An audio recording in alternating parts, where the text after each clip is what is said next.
really you're going to be set back a mile. I think he says you should get to Paden by about 4 o'clock.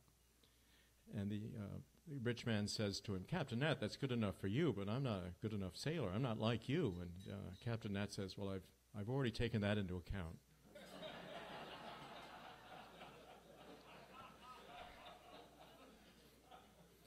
A man of great confidence. What I take into account is the importance of clubs, and especially of yacht clubs, how we can go from club to club. In our discussions right here with Bob Keefe, talking about my home club, which is the New York Yacht Club, Cruising Club of America I'm part of. I was a member of New Rotner for a while. You can go from sailing club to sailing club, and I don't have to tell you, it's like simply going to visit your cousins. It really is your in-laws, you know. I mean, it just looks different. The food may be a little different. The wine's just the same, and the conversation is exactly as you like it. And I think that brings, that's the history part of it, because we engage entirely with the history of what we're doing. This is some of the pictures of my life, and I wanted to say that the middle one was of the Congressional Cup that I won, and I can remember in Long Beach Yacht Club and the hospitality there for the Congressional Cups I sailed in. And now I sail mostly with my grandchildren up in Annisquam, Massachusetts, as I run around doing books, and I feel the same ease. That little boy right there was the one who said the wisest thing I've ever heard on a sailboat. It was the first time he was on a little Liam. He was 5 years old, and he came upon this little catboat that's owned by his uncle. He said, Uncle Will, may I touch the water? May I touch the water? He didn't say, can I touch the water? He said, may I touch the water? And his uncle said, of course you can, but be careful. Which was, I think, the mixed appeal. You're drawn to it, but we're wary of it, which is exactly the right attitude to have on a boat. I've been working in safety at sea for 35 or 40 years now. I've never heard anybody I could stand up at a safety seminar and say those 4 or 5 words and then sit down and the whole day would be taken care of. May I touch the water? Which acknowledges that draw we have to it, at the same time how seriously we take it and how difficult it can be and how we want it to be a little difficult, and at the same time we want to feel in control. That ambivalence is so important, I'm sure, to everybody in this room. And I think that's the sort of thing that's felt in all of these clubs. The place I do my research is in the library of the New York Yacht Club, if you've been lucky to be there. The library, we just started a reading group. We do a book a month. We're in our 7th year right now. We got 25, 30, sometimes 40 people to come out and spend an evening there talking. That's where Ron and I hooked up a year ago.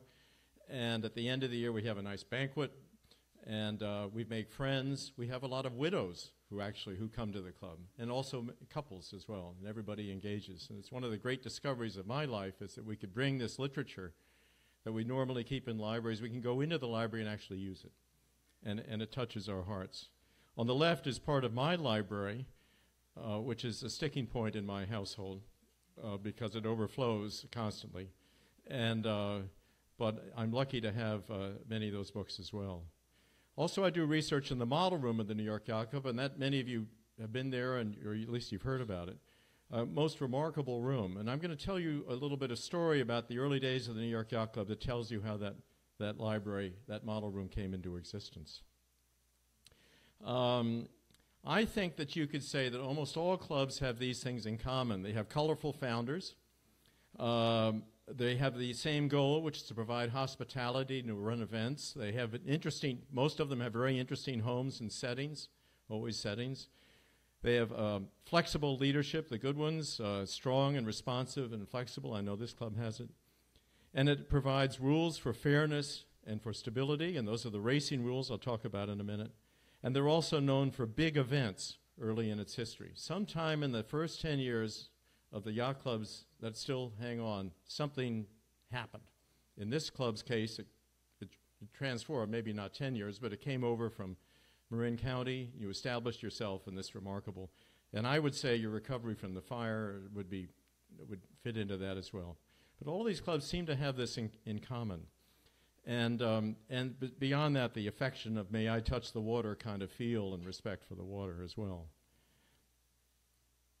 The New York Yacht Club was founded by this man named John Cox Stevens He was a man of tremendous power. He was a sportsman of the big spending type, spending, it was said, betting diamond rings on horse races, and a member of one of the leading engineering families in America in the early 19th century.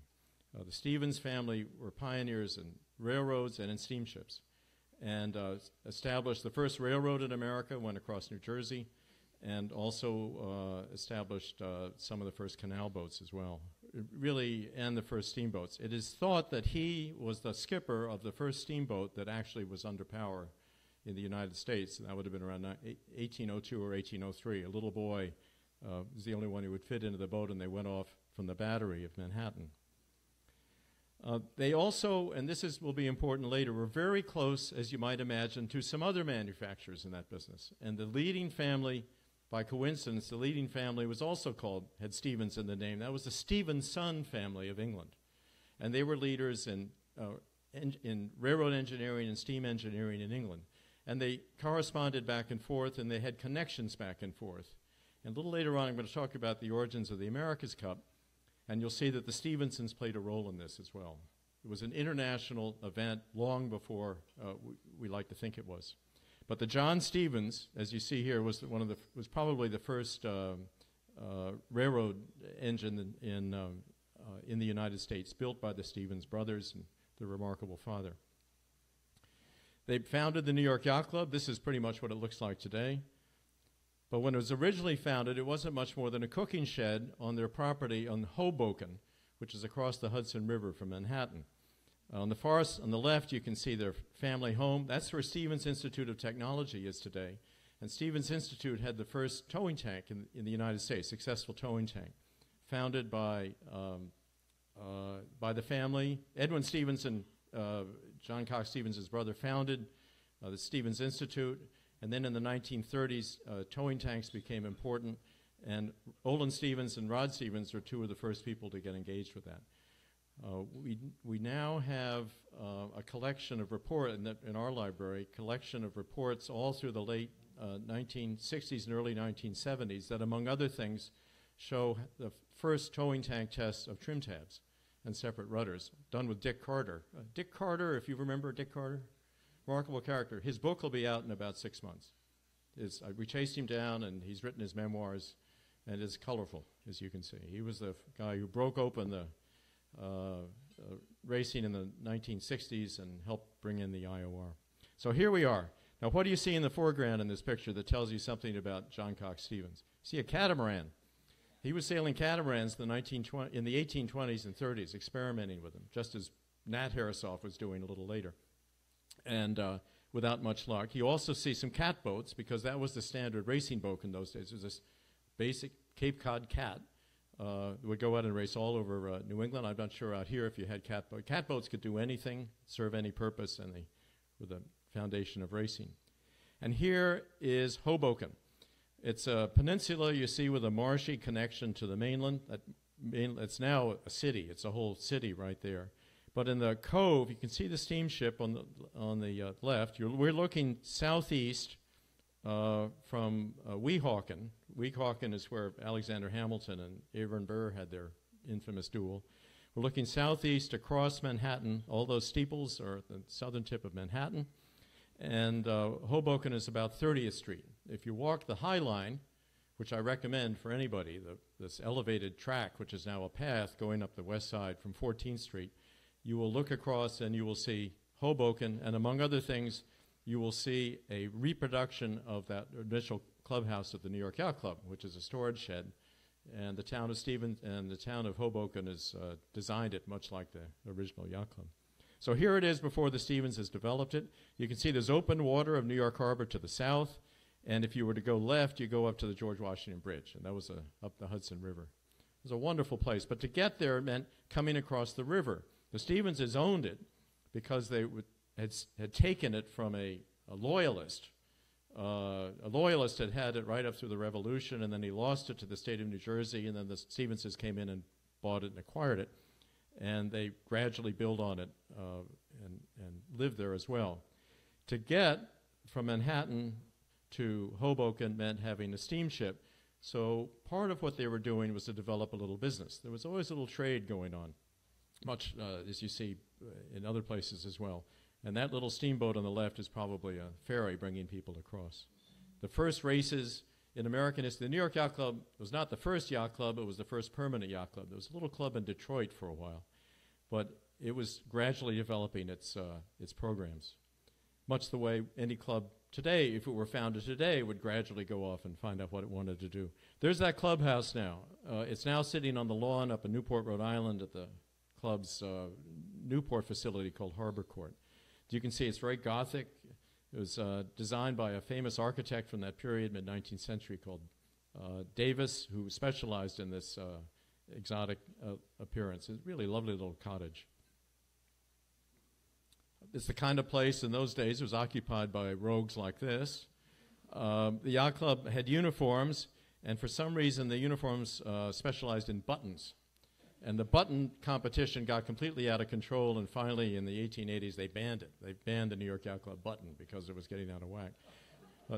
And they would go off on races on New York Harbor. Most sailing was New York Harbor. Once a year they would cruise up to Massachusetts or up to Newport on the New York Yacht Club cruise, which is quotation marks around it because one way or another there's always a little racing on a cruise. And here are some of these rough guys who really aren't as tough as they think they are. And there was sailing. And the sailing started instantly. It was founded in 1844, and right away they started having regattas. This is a fleet of boats starting from anchor. Usually they started from anchor in those days because it was all even. And just like the America's Cup race was started from anchor. And they would sail out down the Narrows into the South Bay and sometimes go out into the ocean and double back with a lot of spectators on shore, as you can see here.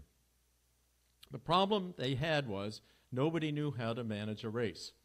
Race management was a very informal process over in England. They had racing rules. They borrowed the racing rules from the rules of the road. So they would start with that, starboard port, windward leeward, essentially that. There was handicapping as well. The handicapping was very difficult to do because it's hard to measure boats. It's hard you need dry docks to measure boats. New York didn't have many dry docks, so they decided to have what they call a cubic contents rule, essentially a displacement rule. You measure the cubic contents. They couldn't do it with the boat itself, so they required every owner to donate a half model or a full model of his yacht to the club, and the dimensions would be taken off the model, and they would be used to calculate the handicap and the rating. And that was the foundation of the New York Yacht Club's famous models collection. Every one of those models, at least on the far side on the left, the older models were used. And if you look at them next time you're there, look at them. Some of them are rather rough. They're not painted, they're not polished up. And they were used exactly. Yacht designers, naval architects for yachts did not start using drawn plans until the 1870s and 80s. So they were carving models, as Captain Nat Harrisoff did throughout his entire career. So the models were put up there, and that was the origins of that remarkable collision. So the handicapping, they had to deal with that.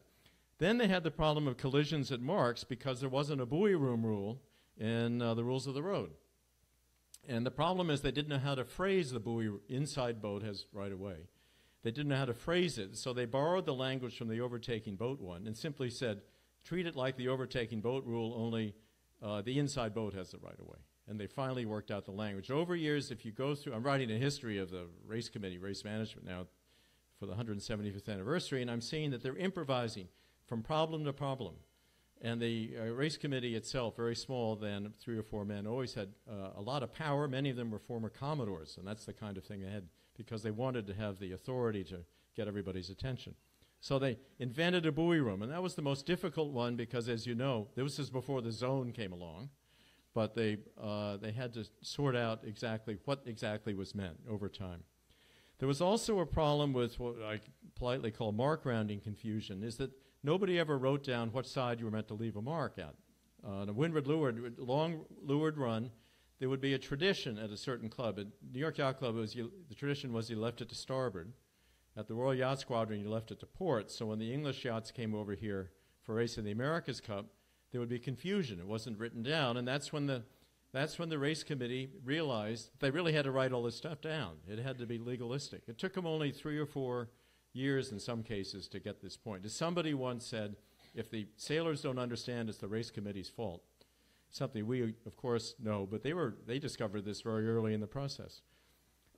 Then there was a problem that many of the sailors, believe it or not, didn't know the racing rules. It doesn't happen today at all, but back then, everybody...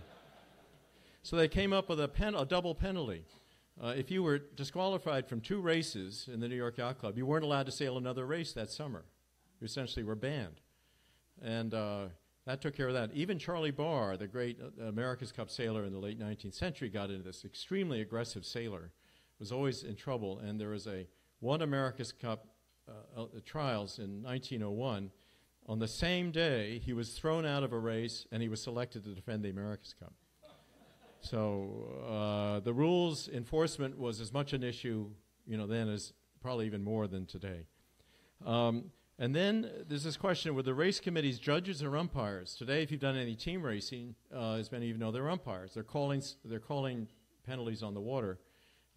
They were judges and umpires. They would deal with protests after the race, but also they would throw people out of the race on the spot. In an America's Cup race in the 1870s, the American, for some reason, felt he could port tack the English challenger on starboard tack, almost put a hole in him, and the race committee chairman got up and pointed at the American and said, "You're out of here," just like that.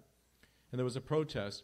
The Englishman was sort of embarrassed by all of this, and he withdrew from the race because he wanted it to be a sporting contest. He really thought the America's Cup was a sporting contest, and he wanted to emphasize it. He dropped out of the race, and then the race committee created a rule that said, you may not drop out of an America's Cup race for that reason. They wanted to double enforce their thing. So there was this umpire side to it. They were very aggressive. They had a tremendous, and I would say that this is an important part of developing fleets, is to make sure the rules are completely understood. They're not ambiguous, that people are trained, and so there will be hard feelings, but they're minimized. And the good clubs do that. And then over time, the race, like any rules, they started to acquire some baggage, which made them even more complicated. There was a member, the fellow I'm spending the most time with these days, Harold Vanderbilt, a lawyer, very bright guy, and in part because he was Vanderbilt, in part because he was a Harvard graduate and all the other things, felt that everybody should listen to him, decided all along that we should clarify the rules, simply clarify the rules to make them clear.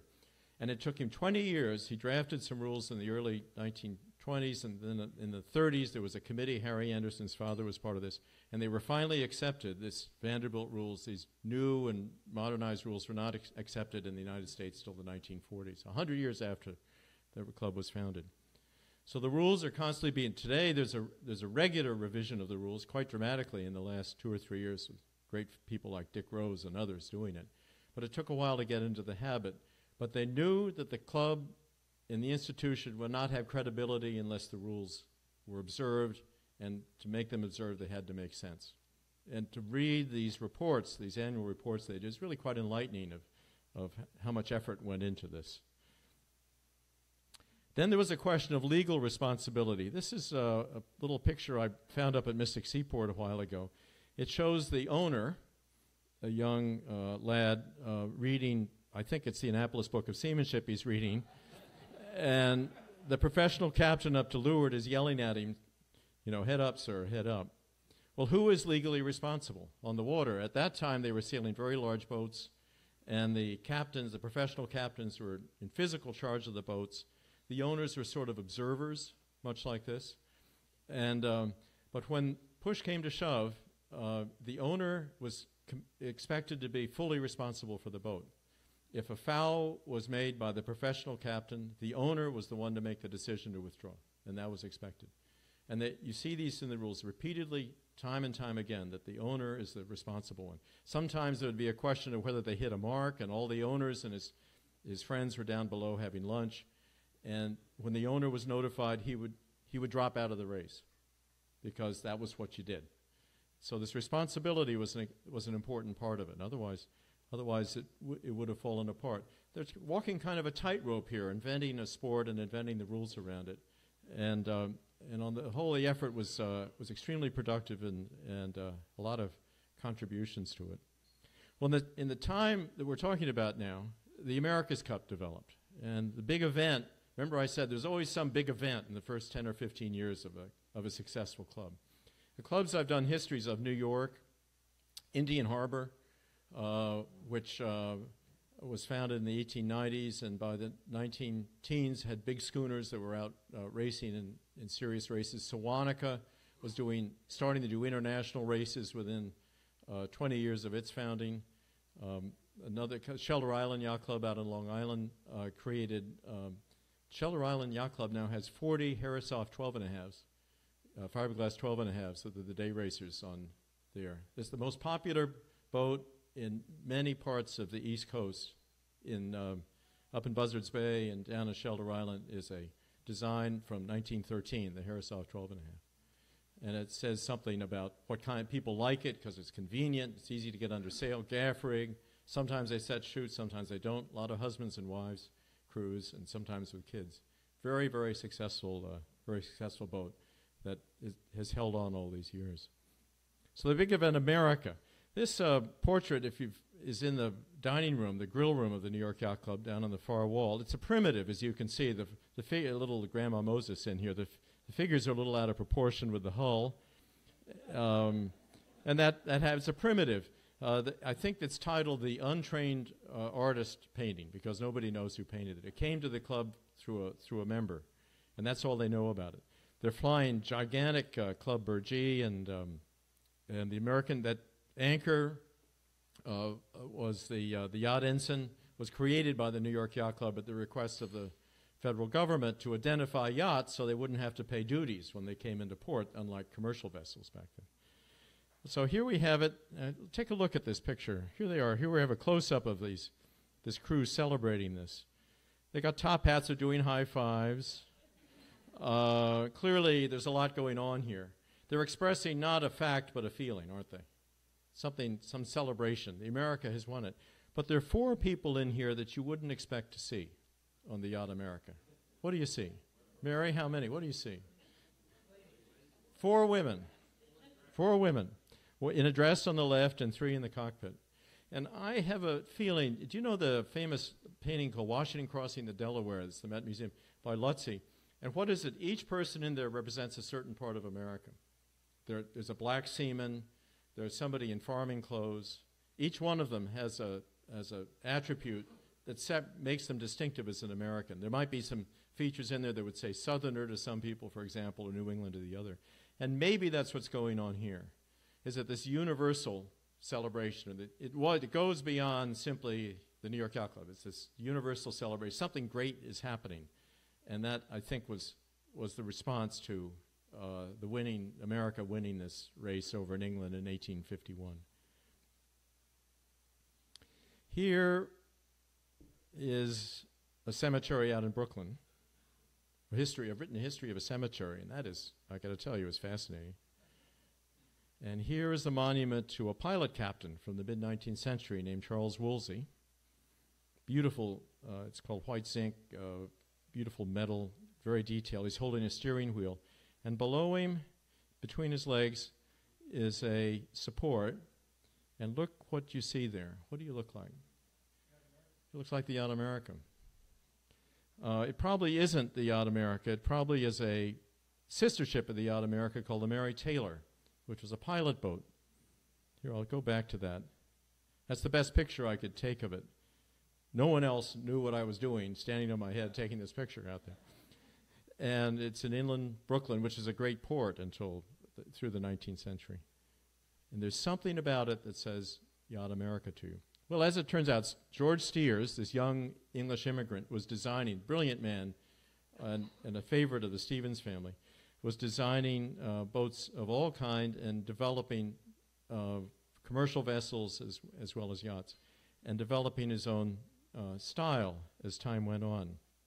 So here's the Mary Taylor, and you can see she really was a sister ship. She was a prototype of the Yacht America. She was built in 1849, America in 1851, and very successful, stayed around for a long time. And there's the Mary Taylor model. You can see, what do you see about that? What can you say about her? Raked keel, meaning there's more keel aft than there is forward.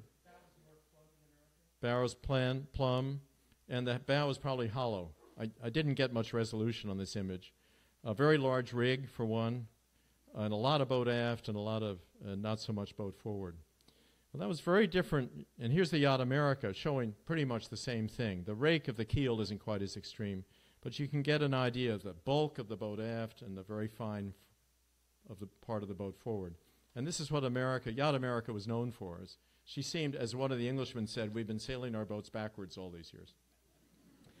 And where this idea came from has always been a fascination and a challenge. Over the years, I've written about it and what I'm about to tell you many times, but now we have an idea that there is an understanding of where it came from. And it came from an Englishman, not from an American. George Steers. George Steers was the brains behind all of this. And here we have on the left a yacht he designed. This is the flagship, John Cox Stevens' flagship, called Gimcrack. As you can see, she's very full forward, built just in 1844 when the Yacht Club was founded. Maximum beam is about a third of the way aft of the stem. And on the right is a model of America. The models aren't exactly correct, but you get the idea. It's a model of the Yacht America, very fine forward with a hollow bow. Hollow means that the deck is farther out than the waterline and that there's a distinctive inverted sine curve shape to the bow. And the thing that is most dramatic about America, and you look at the model that's upstairs, is that most of the beam is at least halfway back and perhaps even farther back. So she's almost wedge-shaped forward, as you can see on the right, and aft she's very powerful.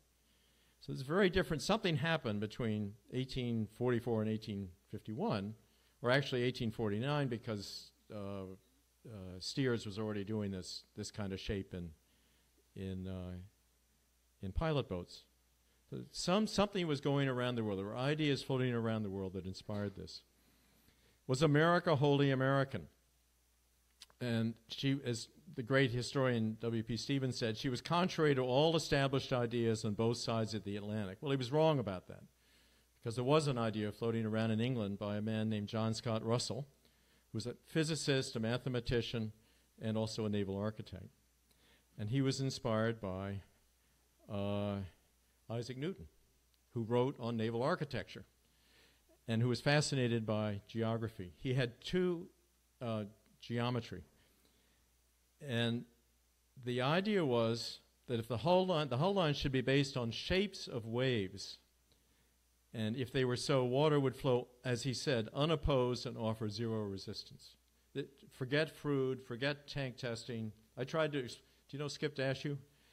I was out watching J-boats with Skip a couple of months ago, Steve Dashew a couple of months ago. I was trying to explain this to him, but he kept saying, well, how did it work? And I said they imposed. It wasn't deductive, it was inductive. They had an ideal shape, a Newtonian shape, two shapes in fact, and they imposed it on the boat because the grand theory said these are the perfect shapes, rather than the other way around. And we're so conditioned to testing and trials and to experiments that it's hard to accept that. I finally got Steve to accept it.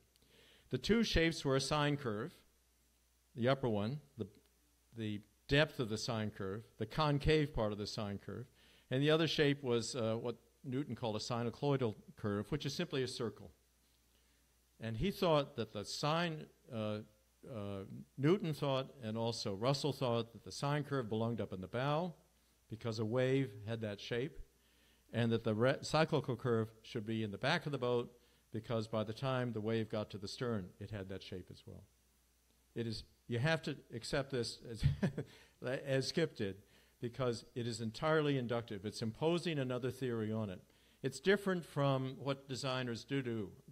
Olin Stevens, you know what a prismatic coefficient is? A prismatic coefficient is a shape, kind of a midships, that gives you an idea of the thinness of the hull, fineness of the hull. Isn't that, the fineness sometimes. Yeah, square, yeah, prismatic. And Olin Stevens had one prismatic in his head from the day he was born to the day he died. And most of the boats he designed, and if you go out and look at the models of all the S&S boats that are here, the Barunas and all of the others, you'll see they have very much the same profile shape and very much the same midship shape. That's different from what was going on here. It had been proven, Olin proved it in the towing tanks back in the 1930s, for boats of that kind. It doesn't apply to modern boats, but for boats of that kind.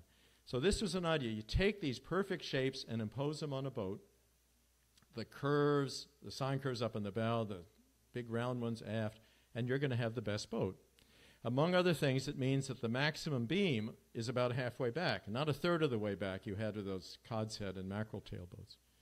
And the center of lateral resistance is aft, which is why you have the mast rake. If most of the hull is aft, CLR is aft, then the sails are raked.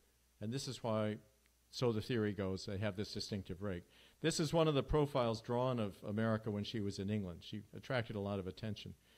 Among the things you'll see on there is that she has a double head rig, and she has something like an A sail on a strut out in front of the boat. They called that strut a jib boom, but it's essentially a strut. And it was an English sail that they used. So here you have an American boat, perhaps designed. Here's that profile. You can see that curve, not so clearly here, but you can see far aft how deep she goes and how much area she has aft. Here are the lines. You can see the curves on the bow, on the right. On the left, you can see the power of the hull aft. This model, incidentally, may be the model that the designer carved to send to Queen Victoria. It never made it, but it's in the Steers family today. And look at this. This is a sketch done in the newspaper around the time she was launched, and you get an idea of how powerful she was aft. Just a whole different boat than the one we looked at before. Most of the boat is in the back of the boat. Most of the bulk, a very small part, is in the front of the boat. We were all brought up on America. This is the American look. This is the great American innovation. And here it is again. And this is what Steers pulled together from somehow from this English very ambitious and widely distributed ideas of John Scott Russell. It's called the wave line theory because there is a line in the middle of it that they think the wave ran on. And if you look carefully here, you'll see the water line, the dark line, and on the left is the wave line. They should be right on top of each other and very near each other. And now they've discovered they're very near each other. So Larry Ferrero, who's a historian and a naval architect at Stevens Institute, has decided that this is in fact definitive. We've been dancing with this problem for a long time, and now it clears that she was inspired by this cutting-edge English idea.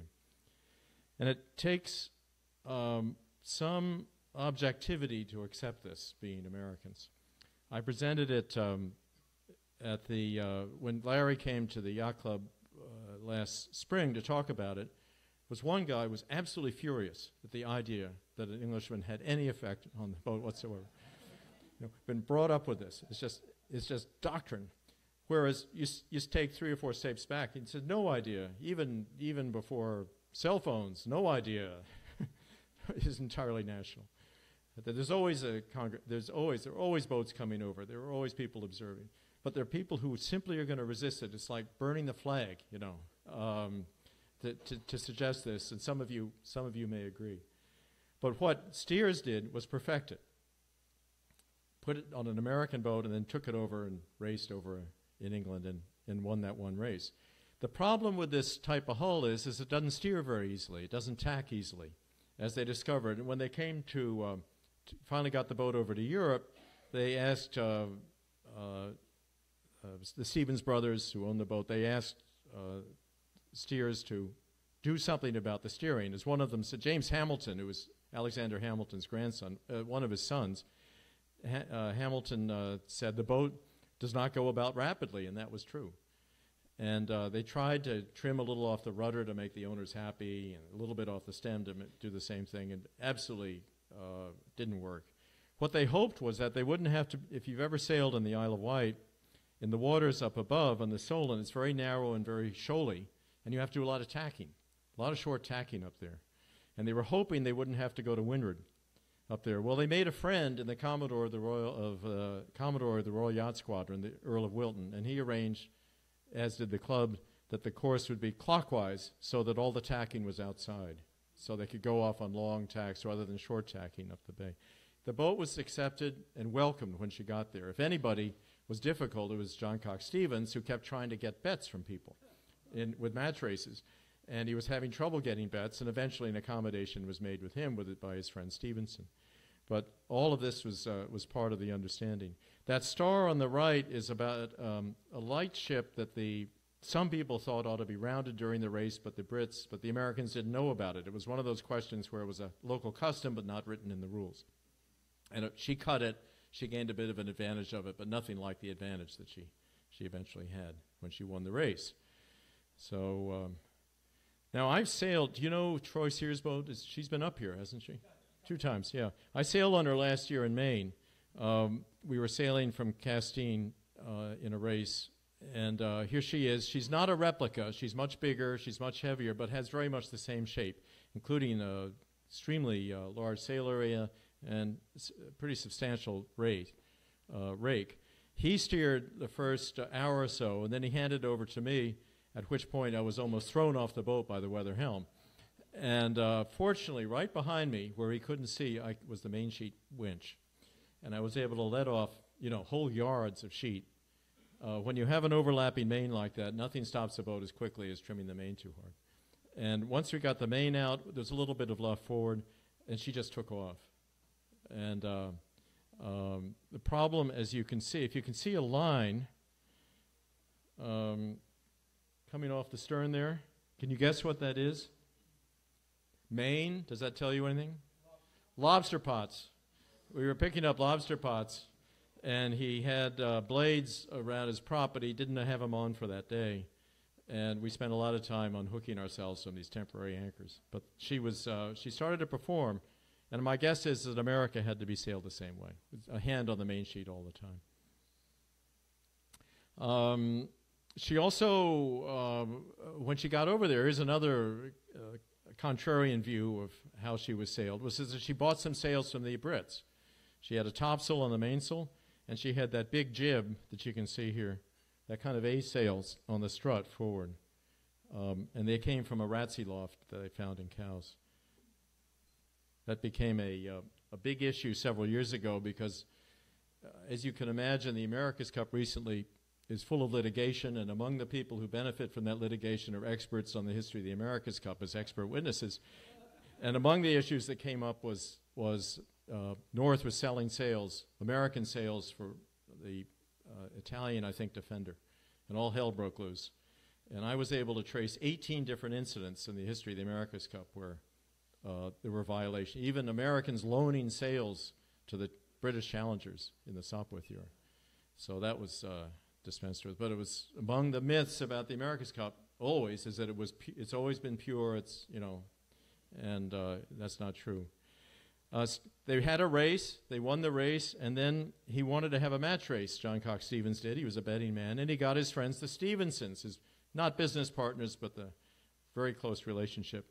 And he had a wave line boat of himself, a schooner called Titania, and America won that race. And he came back to Cowes, sold the boat right away to an English yachtsman, and then he went home. The Commodore of the Royal Yacht Squadron, the Earl of Wilton, wrote him and said that he wanted to have a sister ship of America delivered to him in America because he wanted to race in America.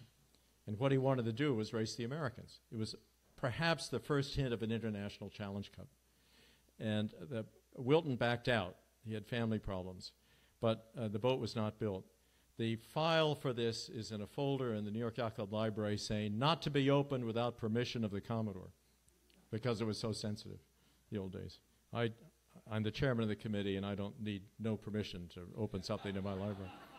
But this was the hint that something was about to happen. There had been some discussions along the way of continuing this event that had gone so well for the Brits in their defense and for the Americans in winning the race. Queen Victoria, remember earlier we saw all the 4 women on America. The only woman I know who slept on America at that time was Queen Victoria, and she came aboard to congratulate Commodore Stevens at Cowes. It is said that the crusty captain of the yacht looked at Prince Albert and told him to wipe off his shoes before he came on board. Extraordinary reactions to this. And here's a question for you. What if John Cox Stevens had called the boat something other than America, like Hoboken or Hudson River, or named it for his wife or one of his daughters? What would have happened? Do you think it would have had the response? No. It was the America that was about it. It was the challenge plus the title. Henry David Thoreau, who was a sailor, he's not generally known, he talks about the America yacht of the air. Extraordinary image. Never makes attack, though it rounds the globe itself, takes it and shakes out its reefs without a flutter, its skyscrapers under its control. Perfection itself, is what he was saying. This reaction that was set up, like Jupiter among the gods, America is first and there is no second. Daniel Webster was a certain amount of boasting, national boasting right there. And this image itself that we saw earlier. I've done a study, not in my spare time, of names of America boats that raced for the America's Cup up through 2003, and there were 63 yachts in the finals, of which 44 had nationality names. Some were indirect, like Kookaburra, that's the Australian national bird, or like Kiwi Magic, or Columbia, which is a nickname for America, and some, like Dennis's Stars and Stripes, are explicit. Only 6 named for women, 5 for virtues, and 1 for business, Enterprise, which is a name that popped up under Vanderbilt.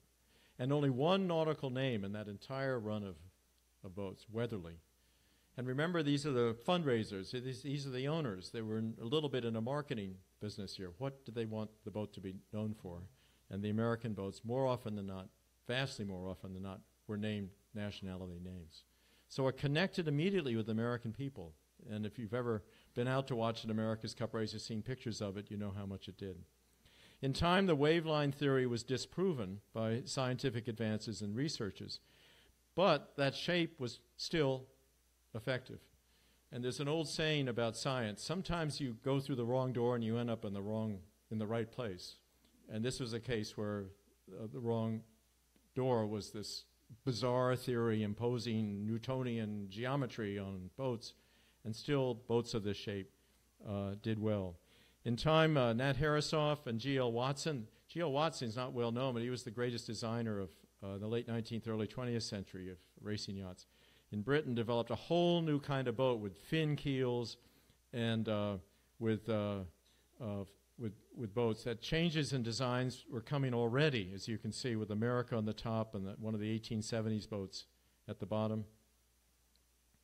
And some really exciting racing that came up. This is the 1892 race where the American boat Vigilant overtook Valkyrie on this reach to the finish with this extraordinary panoply behind it. Really astonishing. There's paintings up at Harbor Court. And the boats look like this, tall as could be, and they got taller and taller and taller with fin keels. And the crews started to change. You no longer had the professionals like Stevens is professional and a huge crew. You had a lot of syndicate members, wealthy men who were pretty good sailors. This is a start, I think, in the 1899 America's Cup. There's Charlie Barr, his name was. He was an English immigrant. There was some issue over that in the United States. At the helm, behind him with a white hat, is Nat Harasoff, and up to the right are the syndicate members, men named Island and Morgan. And Mrs. Island is off to the left. And you can get an idea of how large and how powerful these boats were. And the legal responsibility issue kept coming up. Who was responsible for the boat? By the 1930s, the amateurs were sailing for the races. In the 1920s, the amateurs were sailing for the races themselves. Vanderbilt was one of them. He won 3 straight cups, but the English were coming over with amateur skippers as well. So it was a social change as well as a design change. And then we came to our recent changes, the 12 meters in the middle. Back on the left is a J-boat. It's Endeavor. This is America's Cup classes through 18 matches through 2007, all modeled largely on the keelboat models that evolved from that wavelane period. Very different sails, very different rigs, very different everything. I think the highlight quote about the America's Cup that I know is one that Princess Anne said at the America's Cup Jubilee in 2001, that we would be dreamers and sailors is the vision offered by the Yacht America at the dawn of the history of our sport on that August day in 1851. So this event, this great event that the New York Yacht Club decided to bring attention to itself, John Cox Stevens, in its early, its very early years, turned into something much larger that ended up drawing attention to all of sailing. You've been involved all over the world now in the last 20 or 30 years.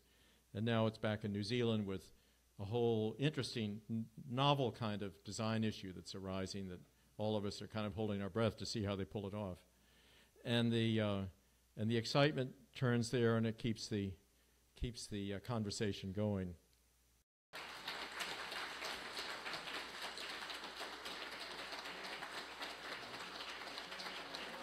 What?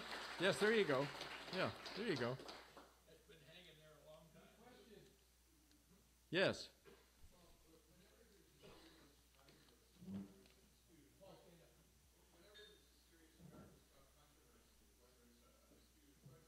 Yeah.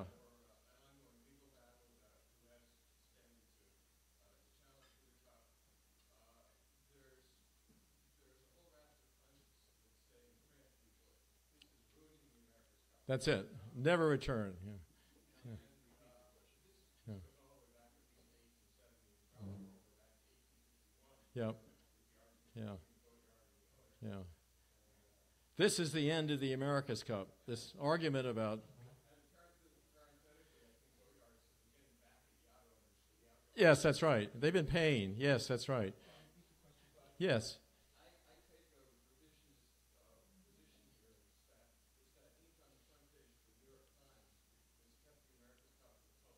Yeah. Yeah. I think what you're saying is does the controversy hurt it or does it help it? Controversy is vital to keep it, and I'd agree with that. Yeah.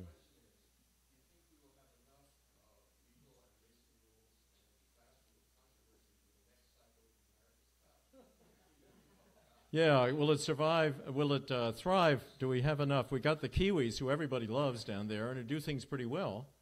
Will there be enough controversy for us to attract it? For the sailors, there's no question. You're a naval architect. How are they going to? What is this boat going to look like? A keel boat without a keel, a monohull without a keel. So that'll be fascinating. One thing about the America's Cup, would you agree, is that it always has to go forward.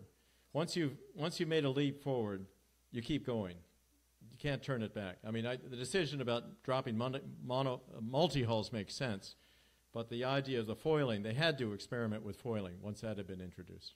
And this started with the Marconi rig. It started with fin keels, for example. They were putting fin keels on America's Cup boats around the same time the first ones were being put on small racing boats, because that's where the money was and that's where the prestige was. So it's an interesting tension. It's a long soap opera, the America's Cup. The fascinating thing is that the New York Yacht Club, you would have thought, would have been blown up by it over and over and over again. There's stories of, I wasn't there, but the day that the Australians won with the wing keel boat in 1983, there was a crowd around a television at the New York Yacht Club. And most people knew that the Australian boat was really quite extraordinary and superior, and then they came from behind on the run and won the race. And somebody grabbed the America's Cup and forgot the most important piece, trivia that you can imagine in the history of the America's Cup, poured some champagne into it, and it spilled all over the floor because it's bottomless. So we historians aren't doing our job. But the controversies part of it can often be bitter, particularly with very strong egos involved, and John Cox Stevens was the first of all, and not much tolerance, because you're representing a club. I mean, there's always the feeling at the New York Yacht Club, and I'm sure here, is that you were representing, you're not just yourself and your syndicate, but you're representing the flag you're flying, your burgee you're flying overhead. And that's an important part of it. So an organization is taking kind of a gamble getting involved with it. How will it go? There will be problems, there will be controversies, but I think they tend to be a bonding experience as well. No, it's extraordinary opera. Yes? John, a little while back, the New York Yacht Club announced they would challenge for the next America's Cup in New Zealand. That was before the boat was announced. Now that the boat has been announced, how does the Yacht Club feel about it? It's okay. How does the Yacht Club feel about the new boat? And I don't know. I'm just one member. And I'm not on that committee. That's a pretty high-level committee. and particularly the funding is from outside the club. Something very interesting is going on. There's a lot of Midwest in this America's Cup, and the two donors are Midwesterners, one from Minneapolis and one from Michigan and Grand Rapids, and they so it'll be interesting to see how that goes. But it is the club's challenge, and very often before the funding was from. For example, that remarkable man Briggs Cunningham lived in Southern California and was always supporting the America's Cup long after he sailed for it as well.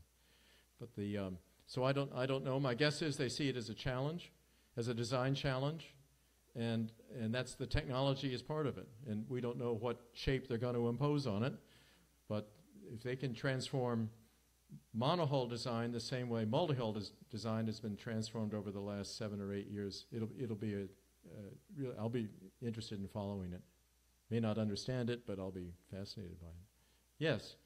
John, can you talk a little bit about the New York Yacht Club's cruising stations, pre-Harbor Court, Yeah. and so forth, and how many, what the functions were?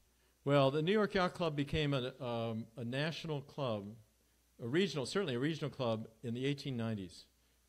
The Industrial Revolution brought a tremendous amount of business to New York, and New York became the center of finance and business in the world. So a lot of people would be naturally attracted to this. The problem is that many of them during the summers lived elsewhere. There was some talk of having a second clubhouse, and that would have been Sewanaka, of a merger with Sewanaka in Oyster Bay, and that passed very quickly. But they came up with the idea of stations, and so you had a little summer colony in Nantucket. And they built a little shed. And the shed is where you would change crews or you would have gear, and it would be a mail drop as well. That shed is now I think the ferry dock out at Nantucket. There was one in Martha's Vineyard. There's one at Shelter Island, right across from the Shelter Island Yacht Club. A couple of them, and the old one is now being used by another yacht club in that area. So they're all over. Not many in Long Island because the club had reciprocal privileges with Long Island clubs like Sewanaka and Indian Harbor, but you saw it going down in the New Jersey as well. So it was very smart. The local people had to build the building and pay for it, and it worked for maybe 12, 15 years. And then around that time, another thing that was going on is New York was losing favor as a sailing center, largely because the water was getting dirty, it was very commercial, and there wasn't much wind there. And Newport was gaining favor as a great social center, and in the 1890s, and that became the sailing center after a while. The America's Cup trials were held at Newport beginning in the 1890s, long before they started racing the races at Newport. So it was becoming a national club. There was a Great Lakes interest in having a station. I think it was going to be not in Chicago, but somewhere up Lake Michigan for members. It was up to the members. It was a smart thing because it gave some initiative to the members. And there were all sorts of side issues, but it worked out very well. One of those places was in Glen Cove, where the station was that original clubhouse that I showed you, which is now up at Harbor Court. But that was J.P. Morgan's dock for his yachts, the Corsairs that came into there. And it was also the station for the New York Yacht Club in Glen Cove, which is about 3 harbors out from Manhattan. And so it was flexible, and that flexibility worked for it. John, could you talk about the Dutch role in introducing the theme or subject of yachting in like the 1640s, when they first had some British royalty come sailing in the mercantile environment of Holland? Yeah, what was the Dutch role in this? Well, the biggest contribution they made was the word yacht, J-A-G-H-T. Yeah, we attached the name. It was a technical term for a particular size of vessel, but it became identified with pleasure boats. That's how I use it, synonymously with pleasure boats.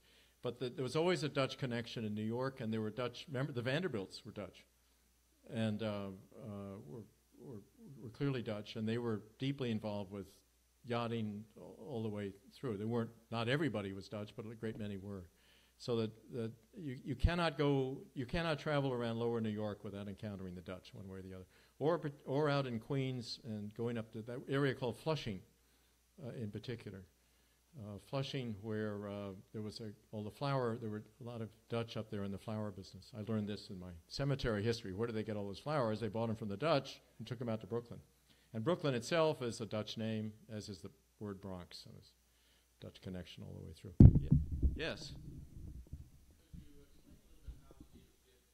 Oh, the deed of gift. Oh.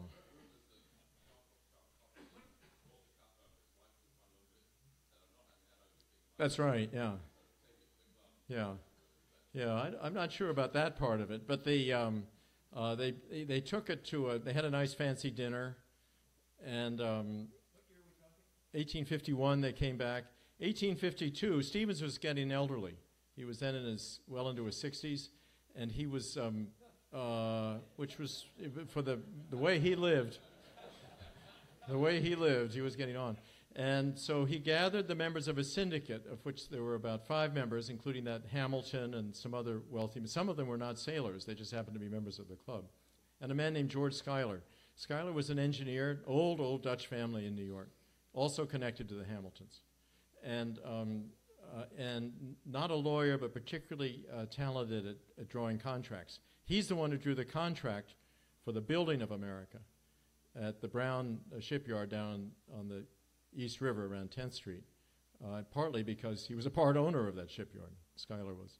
And Schuyler was in the middle of it, and so they decided that what they needed was this cup was so valuable they didn't want to keep it. They wanted to put it up for perpetual. Perpetual is the governing word there. And so they came up with the rules for it, how it would work. Essentially an international challenge, transnational challenge, with some details about how long the races should be and those sorts of things. They didn't want there to be any misunderstandings. There were misunderstandings in England. And Stevens was very upset he did not get more match races. He really went over the coin of the realm in New York was what were called challenge match races. You got a boat, I got a boat, here's money on the table, let's go sailing. That's a challenge match. Nothing more complicated than that. The problem is you had to put it in some sort of legal form so it would be understandable to the Brits, and so it made some sort of sense. And there was an option in it that if the challengers and the defender couldn't agree on mutual consent on the terms, which the terms might include the length of the course or how many legs there would be or how big the boats would be, something like that, the rating rule, that they would eliminate all qualifications and they just go out and sail against each other. And I think Stevens intended that as a way to keep people from having those kinds of arguments, because it was, as we know, with the Dennis's defense with the catamaran back in San Diego, that wasn't a very happy occasion. So it was very clever. That's the world he lived in. John Cox Stevens. They were horse racers for big. They owned horses. They did polo. They played polo. They played very high stake. The first baseball game was played over in Hoboken. They're very sporting. They thought that way about sports, and I think that was the intention. They made a draft up in '52. I think they made the draft because the Earl of Wilton wanted to build a boat there, and he come over. There was going to be a World's Fair in New York. Then Wilton didn't come. Then in 1857, as Stevens was dying, they polished it up, which was Schuyler. If you ever read it, you think the Deed of Gifts looks like one of those glossy versions of the Declaration of Independence and cipher with Gothic letters and all sorts of colors and gilt. It's just a typewritten piece of paper with some scribbles on it. I've got it on my computer. I could show it to you, I think. And it's later on they revised it for a variety of reasons, and it's been revised a couple of times since then. It is a trust under New York law, which is why the Michael Fay case, the big boat one, my first expert witness expedition to the America's Cup, why that ended up in the courts of New York. But it is a trust under the will of the state of New York. And it really gets everybody excited, except the judges kind of shake their heads. Yes?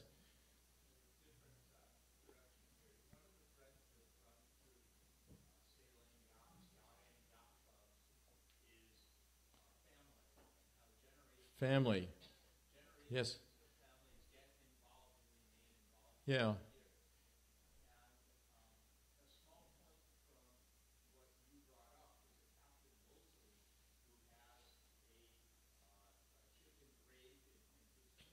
Yep.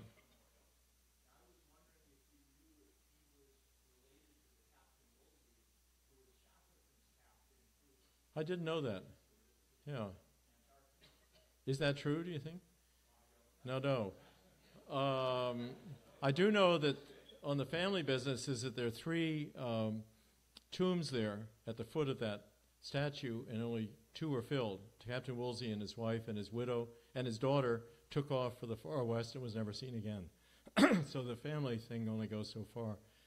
They were nobility. A pilot boat captain in New York in the mid-19th century was nobility. They were like Shackleton. You know, every day they went out, it was like Shackleton. Yeah, but that's worth following up. It's a fairly common name. I can tell you later, there's a book there's a book on the pilot boats, and maybe they can help you with that. Or just, my thing is just do a Google search of the New York Times. It works every time. You find it all the time. That's a very good question. Or the Brooklyn Eagle, even better. Really good source. Any other thoughts? Yes? Well, you mentioned a mystic, and of course you mentioned the library at the New York Yacht Club. Are there other great repositories of naval literature in the United States that you would recommend? Naval or yachting? Yachting? Yeah. Naval, they're everywhere. Naval Academy has a terrific, and then Library of Congress. Library of Congress, among other things, LOC has an archive of some of the best photographs that were ever taken, the turn of the last century. And they're free. You can download them right from the web, and very high resolution and very large images. I use them all the time. But the Mystic, Sewanaka, which I think my next book is going to be a book about Sewanaka. So next week I'm going up to Mystic to look at their collection. And what you need to begin with is annual reports, and those are the things that count. And the work I've done on race committees, you just look at the annual report of a race committee. Race committee people have been known to brag a little bit, but but this is pretty effective. And then every club. I'm not sure what you do with your Bob. What do you do with your archives here? With your second floor? Yeah. But old records, you can always find something in a report. What you can't find usually are anecdotes, and I'm very keen on human interest in anecdotes. But that's an important part of it. Or records of races, or you can go through the old yachting magazines, and before that, the Rudder magazine from the turn of the last century. But we could talk about that there. In your library, you have 3 copies of one treasure, which is called Lawson's History of the America's Cup, written by a man named Winfield Thompson in 1901. It is a history of the Americas up through 1901, and it is meticulous. It not only tells you about this business, about the 2 DSQ rule, but it goes through each of the penalties, each of the fouls. And I grew up with it. I was lucky because my father had it around the house, and my father was a sailor, and he knew some of these guys. He had a wonderful story about Harold Vanderbilt. Harold Vanderbilt was born in the 1880s. He was in the 4th generation of Vanderbilts. He had a brother called Willie and an older sister called Consuelo. You know who Consuelo was? The very, very unhappy Duchess of Marlborough. And the family, Duchess of Marlborough, and she divorced the Duke of Marlborough and ended up back here. She's buried there in the Marlborough plot with her children. Remarkable woman.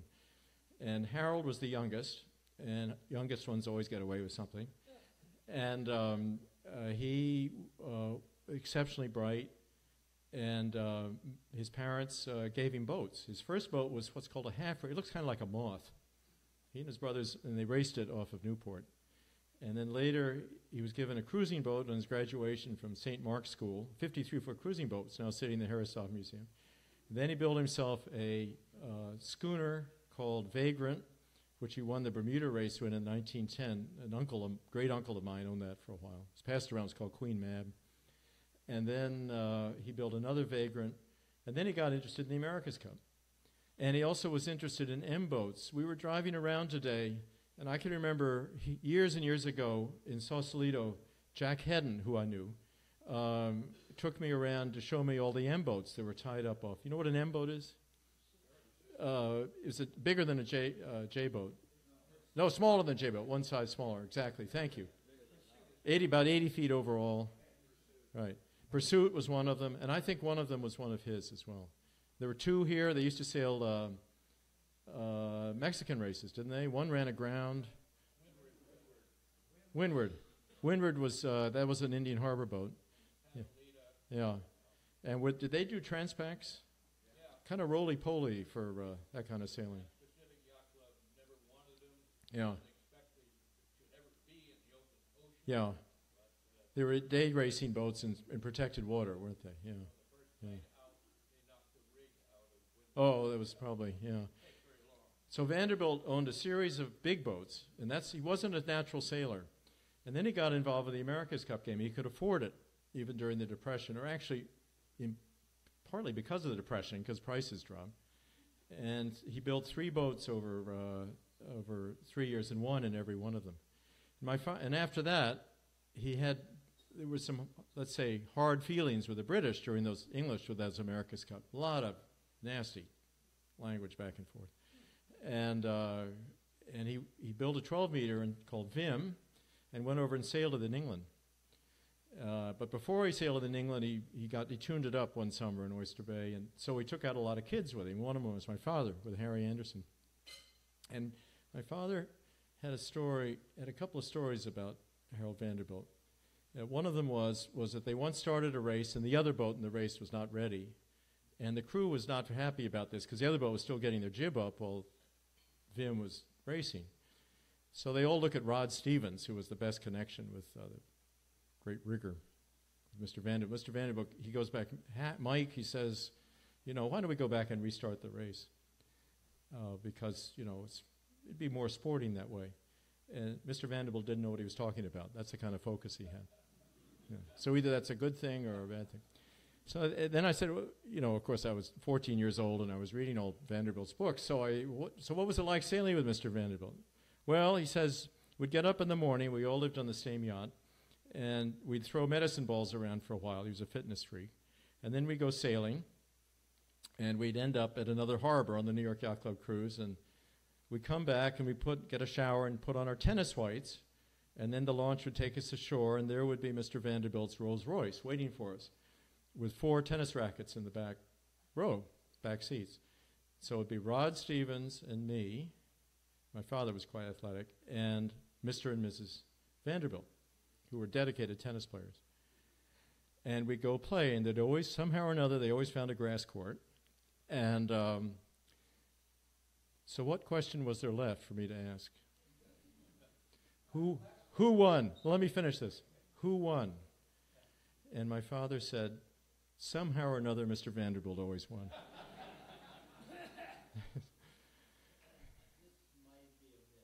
Yeah, Jim. Yeah.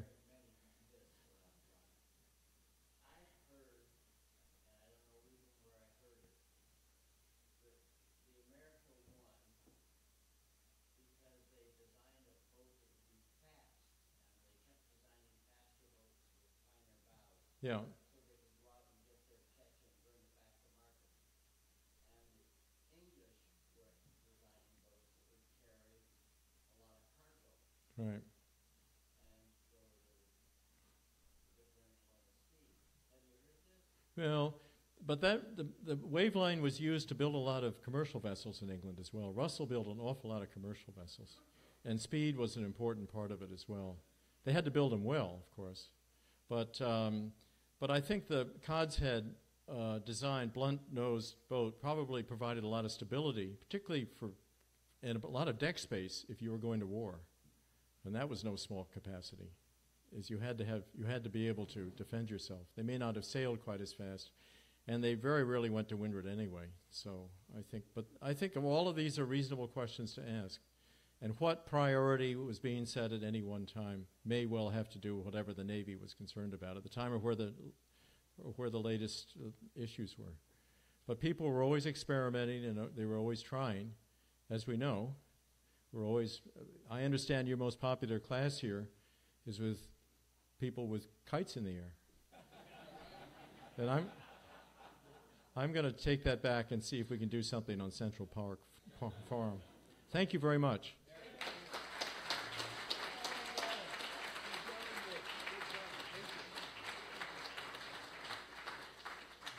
you have more questions, you can come up to the table and talk to John.